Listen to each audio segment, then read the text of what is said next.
Hello friends. आज मैं general Hindi जो कि बीपीएससी में एक पासिंग मार्क्स के लिए होता है, वो 66वीं का जनरल हिंदी आपके समक्ष लेकर आया हूं। तो फ्रेंड्स, हम लोग समझेंगे कि जो 66वीं बीपीएससी में जनरल हिंदी हुआ था, जिसमें कि आपको 100 में से 30 मार्क्स लाना होता है, वो 67वीं में क्या परिवर्तन हो सकता है और 66वीं को समझते हुए 67वीं में क्या तैयारी करेंगे, उसके बारे में चर्चा करेंगे। तो फ्रेंड्स, सबसे पहले बता दें कि जैसे आप पीटी क्वालिफाई करते हैं तो आपको मेंस लिखना होता है। तो मेंस में आपके पास एक जीएस पेपर 1 होता है, एक जीएस पेपर 2 होता है, एक ऑप्शनल होता है, यानी कि 300 300 300 यानी कि 900 मार्क्स का होता है। साथ ही साथ 120 का इंटरव्यू होता है। लेकिन फ्रेंड्स, आपको जीएस पेपर से पहले एक और पेपर देना पड़ता है जिसे कहते हैं सामान्य हिंदी। तो सामान्य हिंदी सिर्फ वो पासिंग नेचर का होता है, आपको 100 में से सिर्फ 30 मार्क्स लाना है। लेकिन फ्रेंड्स, अगर आपका तैयारी नहीं है तो 30 मार्क्स लाना इतना भी आसान नहीं है। तो हम लोग फ्रेंड्स समझेंगे कि क्या क्या क्वेश्चन पूछे जाते हैं और किस प्रकार से उसका तैयारी कर सकते हैं। तो चलिए फ्रेंड, बिना देरी का शुरू करते हैं। सबसे पहले फ्रेंड्स, हम लोग इंस्ट्रक्शन देखते हैं कि 3 घंटे आपको समय मिलेगा और आपको ये मार्क्स रहेगा 100 मार्क्स का रहेगा। इसमें है कि आपको सही प्रश्न जो दिए गए हैं उसमें उत्तर देने हैं और अपने हमेशा ही यथासंभव में आपको उत्तर लिखना है। और फ्रेंड्स, ये बोल रहा है कि एक ही प्रश्न के विभिन्न भागों के उत्तर अनिवार्य रूप से एक साथ ही लिखें। मतलब कि अगर 1 नंबर का कुछ क ख ग है तो एक ही साथ लिखें, ऐसा नहीं कि घुमा फिरा के लिखना है। तो चलिए फ्रेंड्स, पहला क्वेश्चन देखते हैं। पहला क्वेश्चन है कि निम्नलिखित विषयों में से किसी एक विषय पर लगभग 500 शब्दों में निबंध लिखें। तो फ्रेंड्स, इसमें चाहे सीडीपीओ का एग्जाम हो या फिर असिस्टेंट प्रोजेक्ट मैनेजर का हो या एएओ का एग्जाम हो या बीपीएससी का, सब में जो जनरल हिंदी का सिलेबस है वो पूरा का पूरा सेम ही होता है। यानी कि आपको एक जो है निबंध देखने को मिलेगा, यानी कि आपको निबंध के ऊपर तैयारी करना है 30 मार्क्स का। अगर आप तैयारी करते हैं तो अगर यहाँ से भी 10 नंबर भी उठाते हैं तो आपके लिए बहुत ही आसान रास्ता रहेगा। तो क्वेश्चन देखते हैं फ्रेंड्स, क्या पूछा गया है। भारत की सामाजिक समस्याएं, ये दूसरा है कि वर्तमान समय में गांधीवाद की प्रासंगिकता, तीसरा है नई शिक्षा नीति, चौथा है कोरोना काल में क्या खोया क्या पाया, पांचवा है भारतीय राजनीति में जातिवाद। तो फ्रेंड्स यहाँ देखिए, और छठा है महिला सशक्तिकरण। तो फ्रेंड्स, अगर आप पांचवा पॉइंट देखिए तो ये डायरेक्ट पॉलिटी का मिल रहा है। आप ये भी कर सकते हैं, महिला सशक्तिकरण भी आप कर सकते हैं, इकोनॉमी की नई शिक्षा नीति। मतलब कि बहुत ही ज़्यादा टफ टॉपिक नहीं पूछा जाता है, एकदम जो आपका कोर सब्जेक्ट है उसी से रिलेटेड है। चलिए फ्रेंड्स, अब हम लोग दूसरा क्वेश्चन को देखते हैं। दूसरा है कि उसके पास होता है यदि कला है उसे विज्ञान से जोड़कर एक रचनात्मक समाज की स्थापना की राय दिखाई दी है। विज्ञान जब रचनात्मक हो तब कला का हिस्सा होगा, वह जीवन के साथ होगा।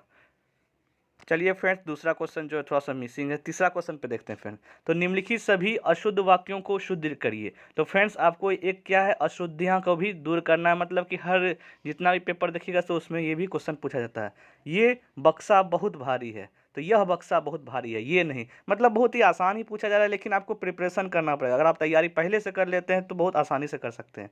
दूसरा क्वेश्चन क्या है, आपके एक एक शब्द प्रभावशाली होते हैं।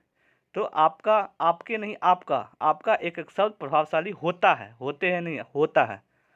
अगला क्वेश्चन क्या है फ्रेंड्स, कई स्कूल के विद्यार्थी ऐसा करते हैं। तो कई स्कूल के विद्यार्थी ऐसा करते हैं, तो मतलब कि आपको अगला क्वेश्चन देखिए फ्रेंड्स, क्या है, उसने अनेकों ग्रंथ लिखे, लिखे में भी अनुस्वार आता है। पांचवा क्वेश्चन क्या है, महाभारत 18 दिनों तक चलता रहा था। अगला क्वेश्चन क्या है कि वह देर में सोकर उठता है, वह देर से सोकर उठता है, देर में नहीं, देर से। अगला क्वेश्चन क्या है, सिंह बड़ा विषक्त होता है। इसमें अगला क्वेश्चन क्या है, उस पर घोरों पानी गिर गया। अगला क्वेश्चन है, वह तुम हमेशा बेफिजूल की बातें करते हो। अगला क्वेश्चन है, वह बहुत जल्दी वापस लौट आया। तो फ्रेंड्स, आपको इतने में से क्वेश्चन में से सिर्फ आपको सारे के सारे करने हैं। आपके पास कोई ऑप्शन, इसमें कोई विकल्प नहीं दिया गया है फ्रेंड्स। लेकिन अगर आप यही बात सीडीपीओ का एग्जाम में देखिएगा तो उसमें विकल्प दिया गया था, प्रोजेक्ट मैनेजर में भी विकल्प दिया गया। तो मतलब फ्रेंड्स, अपना आपको माइंड भी वैसे रखना है कि इसमें विकल्प मिल रहे हैं या नहीं मिल रहे हैं। तो चलिए फ्रेंड्स, दूसरा क्वेश्चन थोड़ा सा इधर आ गया, दूसरा क्वेश्चन का थोड़ा सा उल्टा पुल्टा हो गया था। तो क्वेश्चन है कि निम्नलिखित अवतरण का 1/3 शब्द में सारे शब्द लिखते हुए उसका प्रयुक्त संशोधन लिखिए। मतलब कि आपको क्या करना है कि एक पैसेज दिया गया उसको छोटा करना है और साथ ही साथ उसको एक शीर्षक भी देना है। तो ये फ्रेंड्स क्वेश्चन भी बहुत आसान है, आप यहाँ नंबर बहुत अच्छे से गेन कर सकते हैं फ्रेंड्स दूसरे नंबर पे। चलिए फ्रेंड्स, अब अगर हम तीसरा क्वेश्चन के बाद चौथा क्वेश्चन का बात करें तो क्वेश्चन है कि निम्नलिखित मुहावरे लोकोक्तियों में से किन्हीं 5 का अर्थ लिखकर उन्हें वाक्यों में प्रयुक्त कीजिए। तो फ्रेंड्स जितने मुहावरे हैं उसको क्या करना है, वाक्य बनाना है, अर्थ लिखना है, ठीक है, लिखना है। और खिचड़ी पकाना, तो खिचड़ी पकाना क्या होता है, फुसफुसाना, मतलब किसी के साथ चुगली कर रहे हैं, खिचड़ी पका रहे हैं कुछ भी, तो उसमें लिखना पड़ेगा फ्रेंड्स। अगला क्या है, गरे मुर्दे उखाड़ना, बिना बात का जो है बहस करना, जो पुरानी बातें उसको याद करना। तो लिख सकते हैं राम ने गरे मुर्दे को उखाड़ा है, तो उसका मतलब आपको प्रिपेयर करना पड़ेगा, ऐसे नहीं हो पाएगा। अगला क्वेश्चन क्या है फ्रेंड्स, घाव पर मलहम लगाना, मतलब कि अगर कोई जख्म है आपको दे रहा है शाबाशी कि नहीं नहीं यार तुम कर सकते हो, तो वो है। अगला क्या है, चिराग तले अंधेरा, मतलब कि तुम सोच रहे हो कि बहुत अच्छा काम कर रहा है, ये बहुत बड़ा आदमी है, पता चले नीचे कि वह कुछ है ही नहीं, वह झूठ बोल रहा है। तो फ्रेंड्स आपको इसका बहुत अच्छा करना है। अगला क्वेश्चन क्या है, अपना उल्लू सीधा करना, मतलब कि अपना काम निकाल लेना, मीठी मीठी बात करके अपना काम निकाल लिया, मतलब राम हमेशा अपना उल्लू सीधा करता है, इस प्रकार से लिखना है। फिर क्या है, अटकले सो भटकेगा, अटकेगा सो भटकेगा, मतलब कि अगर आप फंसते, अगर बीपीएससी आपसे नहीं हुआ तो मतलब कहीं ना कहीं आप डिस्ट्रैक्ट जरूर हुई है। तो अपना जो प्रिपरेशन है वो सीधा आपको रखना पड़ेगा। अगला क्या क्वेश्चन है, अपनी करनी पार उतरनी, अगला क्वेश्चन है ऊंची दुकान फीका पकान, मतलब कि नाम है बहुत बड़े बड़े इंस्टीट्यूट का लेकिन पता चले रिजल्ट होता ही नहीं, तो उस प्रकार से फ्रेंड्स ये भी है। अगला क्वेश्चन है प्यास लगने पर कुआं खोदना, मतलब कि बीपीएससी का एग्जाम 67वीं मेंस होने वाला है, अभी उससे पहले आपने मेंस का तैयारी ही नहीं किया, तो ये क्या हुआ कि प्यास लगने पर आप कुआं खोद रहे हैं और क्या कर रहे हैं। अगला क्वेश्चन क्या है, आगे कुआं पीछे खाए, अब देख लीजिए फ्रेंड, आगे 67वीं का मेंस है और पीछे 68वीं का भी है, 68वीं का पीटी आ रहा है, मतलब आपके पास समय नहीं है, अपना प्रिपरेशन अच्छा ही करिए फ्रेंड्स। चलिए फ्रेंड्स अगला क्वेश्चन देखते हैं, पांचवा की सर्वनाम की परिभाषा देते हुए उसके भेदों को साधारण दीजिए। तो फ्रेंड्स आपको संज्ञा, सर्वनाम, वाक्य क्या है, स्वर्ण वर्ण क्या होते हैं, व्यंजन वर्ण क्या होते हैं, मतलब कि आपको ये सब बेसिक नॉलेज होना चाहिए, क्योंकि ये क्वेश्चन आपको कहीं ना कहीं आपको देखने को मिलता ही रहता है।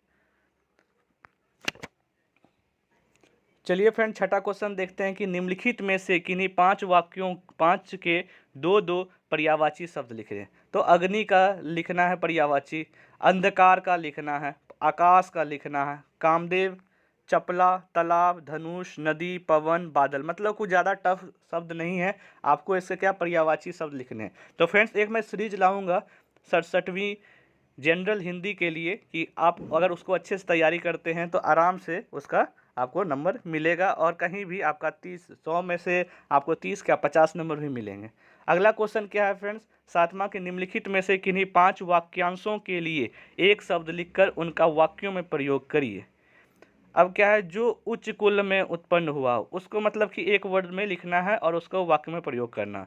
जो दूसरों पर अत्याचार करे, क्या अत्याचारी, जिसकी उपमा ना हो सके, अनुपम।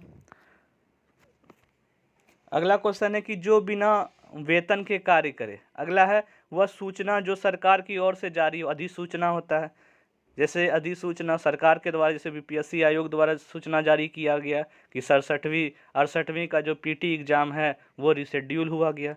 अगला क्वेश्चन क्या है, जिसके आने की तिथि निश्चित न हो, अतिथि। अगला क्वेश्चन क्या है, जिसका कोई शत्रु न जन्मा हो, अजात शत्रु। अगला क्या है, पूर्व में लिखे गए पत्र का स्मरण कराने हेतु लिखा गया पत्र। अगला क्वेश्चन क्या है कि हाथ में पकड़कर चलाया जाने वाला हथियार। अगला क्या, इंद्रियों को भ्रमित करने वाला। तो फ्रेंड्स इस प्रकार से बहुत ही नॉर्मल क्वेश्चन ही है, आप अच्छे से अगर आप प्रिपेयर करिएगा कुछ कुछ टॉपिक को पहले से कर लीजिएगा तो बाद में आपको प्रॉब्लम नहीं देखने को मिलेगा। चलिए फ्रेंड्स अब नम्मा क्वेश्चन देखते हैं, निम्नलिखित में से किन्हीं 5 समासों के समस्त पदों का विग्रह करें। तो फ्रेंड्स आपको समास भी आना चाहिए, परिभाषा भी आना चाहिए, उसके भेद भी आना चाहिए, सब कुछ आना चाहिए। जैसे है सेनानायक, पतित पावन, महाकवि, त्रिफला, राजाज्ञा, पर्णकुटीर, मृगनयन, सीतारमन, चक्रधर, सप्त सिंधु। तो फ्रेंड्स अब आप कमेंट बॉक्स करके बताइए क्या आप लोग को एक सीरीज़ चाहिए जिसमें जनरल हिंदी के मैं जितने भी सेगमेंट्स होते हैं जो जो बीपीएससी या कोई भी बीपीएससी आयोग के द्वारा पूछा जाता है उसका अगर आपको क्वेश्चन चाहिए तो आप कमेंट बॉक्स में बोलिए, तो हम ज़रूर उसके ऊपर वीडियो बनाएंगे पूरा सीरीज़ A to Z कि आपका जो 100 में से जो 30 मार्क्स लाना है तो 100 में से आराम से 50-60 नंबर ला सकते हैं। चलिए फ्रेंड्स, और आखिरी क्वेश्चन इसमें पूछा जाता है कि निम्नलिखित में से किन्हीं 5 उपसर्गों के दो दो शब्द बनाइए। अनुपस्थिति लिख देना, अभी अभिमान हो जाता है, उपवन हो गया, प्रतिदिन हो गया, गैर अधिकारी हो गया, भरण पोषण हो गया, प्राणायाम हो गया। मतलब कि बहुत ही आसान ही है फ्रेंड्स और आपके पास बहुत सारा ऑप्शन होता है। तो फ्रेंड्स इसमें से हम लोग क्या सीखें, अगर आप सर सठवीं मेंस दे रहे हैं, जनरल हिंदी का आपका एग्जाम देना है तो सबसे पहले आपको एक निबंध तैयार करना पड़ेगा। मतलब कि बहुत उसको लिखना आना चाहिए कि कैसे निबंध लिखते हैं, बॉडी क्या होना चाहिए, एंडिंग कैसे लिखें, मतलब एक थोड़ा सा खाका आपको तैयार होना चाहिए।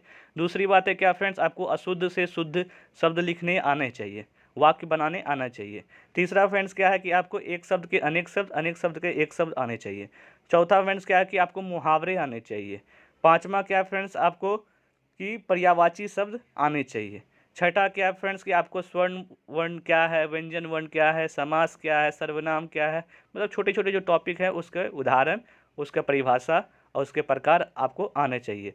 और फ्रेंड्स एक समास है वो भी आना चाहिए और एक थोड़ा सा आपको शॉर्ट नोट बनाने के लिए भी आना चाहिए। तो फ्रेंड्स अगर आपको ये सब के बारे में वीडियो चाहिए तो फ्रेंड्स आप कमेंट बॉक्स में कर सकते हैं। तब तक के लिए friends thank you and have a nice day.